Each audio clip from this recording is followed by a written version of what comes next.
শাশুড়ি যে এত দরজাল আমাদের জানা ছিল না। আগের দিন ঝগড়াঝাটি লাগাইছে, মারছে আমার মেয়েরে, মাঝে মধ্যেই মারে, না খাওয়াই রাখে এই শাশুড়ি। আমার মেয়েটারে এই 2.5 বছরও হয় নাই করছে, এই সে হুমড়ি খেয়ে পড়ছে।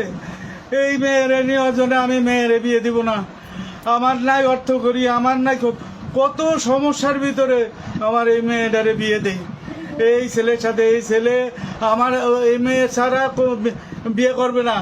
এই আমি রত্ন পাইছিলাম, এই জামাই আমার রত্ন আমি পাইছিলাম, এই কারণেই আমি, নালে আমি এই মেয়ে এখন বয়স হয় নাই, আমি মেয়ে বিয়ে দিতাম না। চিন্তা ভাবনা করলাম যে মেয়ে তো একদিন না একদিন আমার দিতেই হবে, এই কারণে আমি বিয়ে দিলাম। আজকে এই যে দীর্ঘদিন একটা দিন আমার সওয়াল, আমার এক ছেলে, আমি, আমার বউ, কেউ এদের বাড়িতে যাইতে পারি না এই মহিলার কারণে, এই শাশুড়ির কারণে। শাশুড়ি যে এত দরজাল আমাদের জানা ছিল না, কেউ আমাকে বলে নাই। আমরা গেছি আশীর্বাদ করার জন্য, তারা 4 তলায়, নিচ তলায় বসে রয়েছে, সেই মা নিচে নামে না, আশীর্বাদ করবে না। তোরা এত দেরি করে আসলি কে, বউ পায়ে পাগল হয়ে গেছিস, হ্যান ত্যান। আর এই যে ঢাকা ছিল যে সময়, একটা দিন আমি, আমার বউ, আমি, আমার ছেলে পর্যন্ত যাইতে পারি নাই এই ইসের কারণে, এই মহিলার কারণে, এই শাশুড়ির কারণে। আমারে জামাই খালি রিং করে কইছে কি যে বাবা আপনি মনে কিছু করেন না, আমার মা একটু এই পদের, আপনি অনেক কিছু করেন না, এই পর্যন্ত আপনাকে আনতে পারি নাই, এই জন্য আমি ক্ষমা চাই।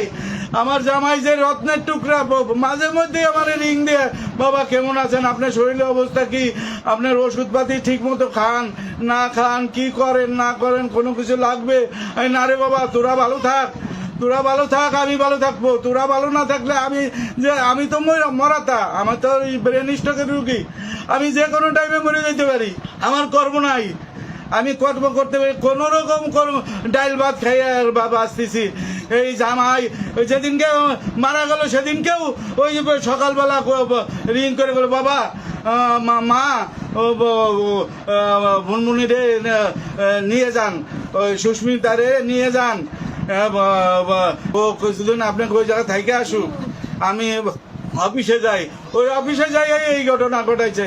আগের দিন ঝগড়াঝাটি লাগাইছে, মারছে আমার মেয়েরে, মাঝে মধ্যেই মারে, না খাওয়াই রাখে এই শাশুড়ি। আমার জামাই যদি ওর ঘরে যাবার চায়, সে আমার জামাই যাবার দে না, হয় যে আগে আমার ঘরে থাকবি, তারপর ওর ঘরে যাবি। ও কিটা কন্তাইছে, ওর মূল হইতেছিল আমরা গরিব, ওই শাশুড়ি 100 ভরি সোনা দিব, হ্যান দিব, ত্যান দিব, বাড়ি দিব, গাড়ি দিব, এই চিন্তা ভাবনা করে এই মহিলা মানে আমার মেয়ের উপরে অত্যাচার প্রতিনিয়ত। আমার মেয়ে সুইসাইড করবার যায়, আমার মেয়ে সুইসাইড করতে যায়, আমি মারে, আমারে মারিস না, আমার তুই যদি কোনো কিছু হয়েছে আমি মরে যাবো, আমি থাকবো না, আমি মারা যাবো। এইভাবে দিন কাটছে। এই লাস্টে ও আমার জামাই এইভাবে কয় যে বাবা আপনি কিছু করেন না, আপনি আমার মা এই পদের, এইভাবেই আমার মা করে। এই সুস্মির কোনো দোষ নাই, আগের দিন রাত্রে পাশাপাশি শুয়ে রয়েছে আমার মেয়ে আর জামাই। আগের দিন রাত্রে ওর মা আবার কার কাছে যেন কইছে যে সুস্মি আমার জামাই রে করছে, টেপসি দিছে। তখন আমার মেয়ে কইল কি যে শোনো কি কইছে তোমার মা, এই যে শোনো।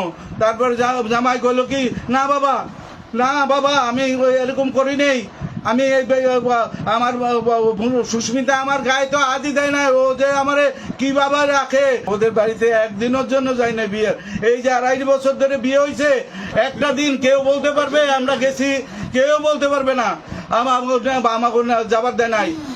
একটা দিনের জন্য আসলে পরে মানে মোবাইলের পর মোবাইল, এখন চলে আসো, এক মুহূর্তে থাকতে পারবে না। কি সত্যি না মিথ্যা? একটা কথা মিথ্যা করে এই যে সামনে ঠাকুরের সামনে বলতেছি, একটা কথা মিথ্যা নাই। আমার ওই মহিলা মানে সর্বশান্ত করে দিছে। আমি শেষ হয়ে গেলাম।